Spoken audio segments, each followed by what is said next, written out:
Welcome to the It's All About Missions podcast with Brady Van Winkle, as we endeavor to talk about missions and the need for the gospel all around the world. We hope we can help you find your place in world evangelism. And for questions or for more information, please check out it'sallaboutmissions.com. And now we hope you enjoy the show. Hello, and thank you for joining us on the It's All About Missions podcast. And today we're actually going to be doing a new format here in the podcast and a new a new thing that I'd like to see continued on.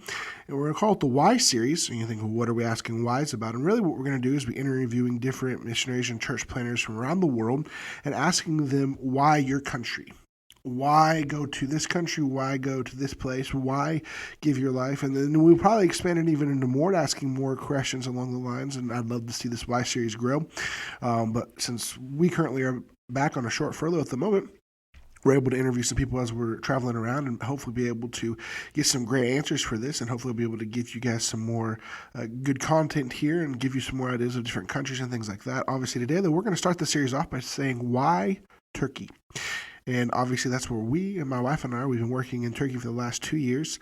And we wanted to share the reason why someone should consider going to the country of Turkey, why you even should just consider coming for a short trip or a long-term trip. We would love to have you come visit, but there is such a need in the country of Turkey. And I just want to lay out to you some reasons of why Turkey. Why do we choose Turkey? First of all, why is Turkey? God directed us to Turkey, obviously, but God directed us by bringing some Turkish families into our lives while we were teaching English in our home church, and God was just working and opened the doors there, and we just saw the need. That really was it. As God opens the doors, you should step and go where God wants you to go, and I can tell you, I'm one of these guys, some people they push only their country. I'm one of these guys, I look at the whole world and say, there's a need. Let's get everyone motivated to go wherever they can go because people are dying on hell. I would love for you to consider going to Turkey, but there's so many other countries as well. But there is a need in the Turkey right now, and there's about 84 million people, almost 85 million people that are living in the country of Turkey.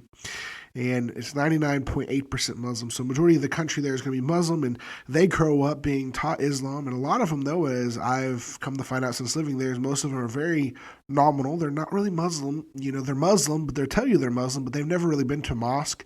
They've never read the Quran, and they might know a few verses from it. But you do have varying options. You do have some people that are more devout, and I've ran into both sides of it. It seems that the younger generation, the younger the person, the more apt they are to be more open-minded. Now, in Eastern Turkey is a completely different area. That whole area is very, very devout Muslim, very, very difficult area, a lot harder area to reach the gospel, whereas Western Turkey, where we are in Izmir, is very open, more open for the gospel, more opportunities there. So why Turkey? So I'm going to tell you this. First of all, not only is there just a great need there, over 85 million people, or almost 85 million people, but there's a great open door. And Paul was writing, he tells that God opened an effectual door for them in Ephesus. And really, we're working out far from where Ephesus used to be. And God has opened a door there right now in the country of Turkey. So what do you mean he's opened a door? Well, right now in Turkey, there's an open door to preach the gospel. You see, in Turkey, it's not illegal to be a Christian. It's not even illegal to have a church. There are ways you can do services and have services, and you can get books and all of this stuff there. There's just an wide open door. And the time, I believe, is right now for the country of Turkey is right now. We don't know how long that door is going to stay open. We don't know what restrictions they could place. There's an open door. And also, I believe there's a lot of people that are looking for answers, that they've been taught Islam, and they realize it leads to nowhere. A lot of young people, they're looking for the truth, and they want to know the truth. They want to know, well, how do I get to heaven? What happens when I die? And they start reading all these philosophy books and all these things, and a lot of them are turning to Gnosticism. Some people in Turkey are turning to atheism, and but what's sad is if someone was there to share the gospel, these people are looking for the truth, but who is going to share the truth with them if they're not there? And why Turkey? Because there's an open door, and we need to go while the door's open. And even in places that are hard and difficult, we still need to be going there. But right now, I believe Turkey is a place that you can get in, you can go, and you preach the gospel. And the amazing thing about Turkey is the cost of living is not outrageous. Yes, some things are a little more expensive in Turkey, from electronics to vehicles, but the normal everyday cost of living is extremely low. So it doesn't cost a lot to live there. It won't cost a lot to get a church going, get a church started, to rent a church building, to rent a house for you to live in, and all of these things are not that expensive. Yeah, there's always going to be costs. You need to raise the amount of funds, but that doesn't cost a lot is great too, because what you do is when you start your church, you're able to train people to be able to give in the long term. They'll be able to support that work, and then they can train more people and send out more people. And there's just an open door in the country of Turkey. And you look back at the history of Turkey, and if you read Antioch is in Turkey, where people were first called Christians. And then from there, the first missionaries were sent out. Paul and Barnabas, the first missionaries, were sent to go take the gospel to the Gentiles, to go take the gospel to all these places. And they went city to city to city preaching the gospel. And God was doing great work. And if you look at where they were traveling, what's interesting to find out is that most of the places they were traveling were right around where Turkey is today. And it's amazing to see what God did there and how churches were started and souls were saved. Yes, there was persecution, there was difficulties, but for a long time, Turkey became a beacon of light, and sadly, that beacon has faded, and the Ottoman Empire came in. When the Ottoman Empire came in, they really did a lot to push out Christianity and to thwart its growth and hurt it. But in 1923, when Turkey was founded, Ataturk had an open mind, and he said, look, it doesn't matter if you're a Muslim, if you're a Jew, if you're a Christian, whatever you are, we want you to be in our country. We want you to have whatever religion you want. So because of that, there is an open door in Turkey for the gospel to go forth, for people to be Christian. Yes, you're going to deal with people who are devoutly Muslim or their family are Muslim, and so anything other than Islam in their life is counterintuitive, and they think, well, that's not right, you shouldn't do that. But what's amazing is, as I lived in Turkey, I met so many people who've never met a true Christian before. You know what they think Christianity is? What they see on TV and from American films and things along those lines, from Hollywood.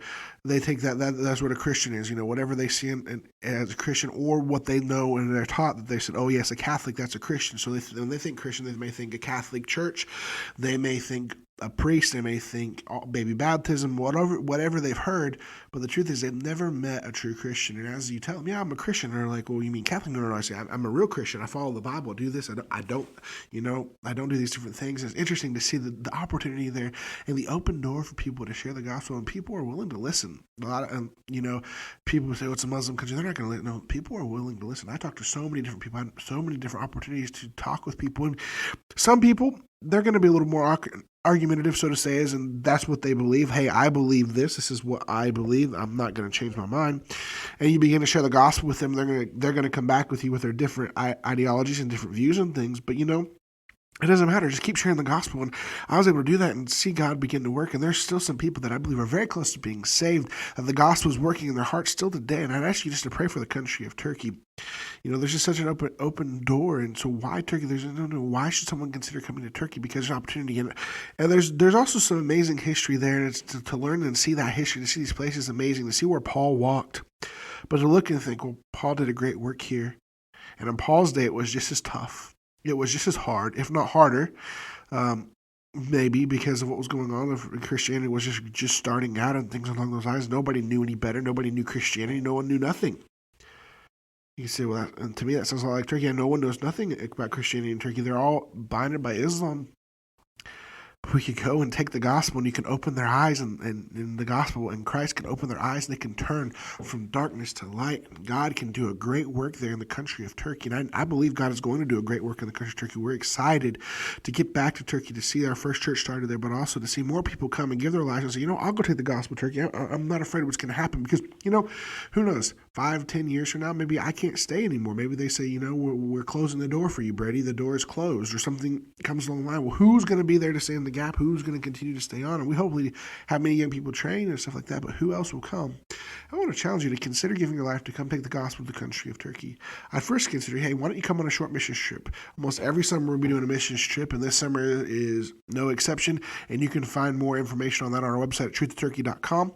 And you can come and you can come see Turkey. You can come see what we like to do every summer. We're going to go, and especially this summer, 2021, as long as the doors stay open, with the fact of, obviously, with the coronavirus and the pandemic, things were shut down in 2020. We had a trip planned. The 2021, Lord willing, we'll be having a trip. We can come and you can see the 7 churches of Revelation that were written to. You can see the cities that are there, the ruins that are there, but also we'll talk about them, we'll pray over them, and we'll pray about the cities that are nearby and share with you the need for their need for the gospel there. We'd love for you to come just take a short little visit. There's going to be opportunities for internships in the future to come spend a month, 2 months in Turkey with us and work on learning some of the language and working on underneath and alongside as we start our first church there in the country of Turkey. And then also there's going to be 6-month internships. We're looking forward to having some people come and spend 4 to 6 months with us, spend time learning the Turkish language, but also being able to get involved in the ministry there and learning as we grow as well.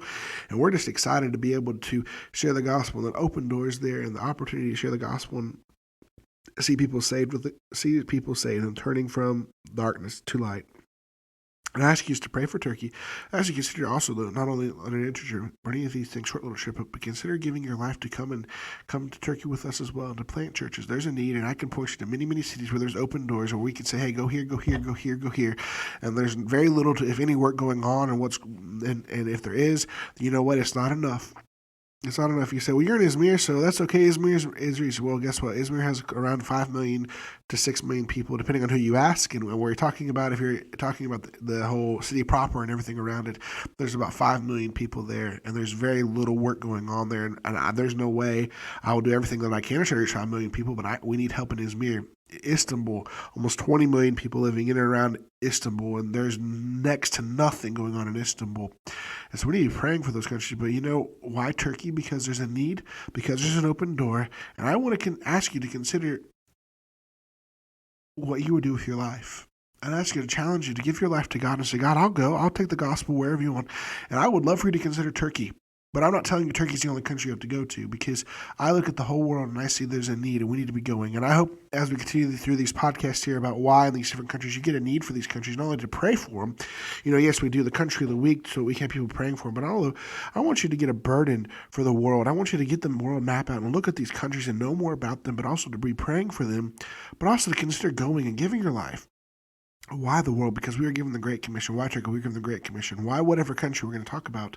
We were given the Great Commission. We needed to go. And I ask you just to consider giving your life, surrendering to God today, and say, God, if you open the doors, you'll have me go. I will go take the gospel wherever you go. And then start reading about countries, start learning about countries, and let God work in your hearts and lives. And it won't take long. Once you start reading about the world and the need in the world, God begins to work hard in your life, and you'll at least begin to have the heart for the world, a heart for world evangelism, and a heart to see the Great Commission and fulfilled. We need to reach and do the Great Commission, and I want to challenge you to be praying for the world, be praying for the country of Turkey, and let's be doing all that we can where we are, because time is short, and we need to do all we can so we can see the world reach the gospel in this generation. Thank you so much for joining us on this episode of It's All About Missions. And we'd like to ask you to do a couple things for us. The first thing I ask you to do, so if you haven't already, please make sure to subscribe so you can stay up to date when all of our new episodes drop. And that way, as a new episode comes, you'll get a notification that lets you know, hey, we've got a new episode of It's All About Missions. Second thing I ask you to do, if you haven't yet, please make sure to leave us a review. These reviews are very vital, and they help us out, and they help other people to see us in the podcast player of choice. They'll see us and see those reviews and say, hey, I want to check out this podcast. And lastly, one other thing I'd like you to do, why don't you share us with a friend, a family member, somebody you know, and say, hey, why don't you go over and check out It's All About Missions. That'll help us grow our audience, help people to know more about It's All About Missions, and guess what? It'll help more people get involved in reaching the world with the gospel. I want to challenge you to know that the Bible, it's all about missions. And as a Christian, your life should be all about missions. And what are you going to do to impact the world with the gospel in this generation?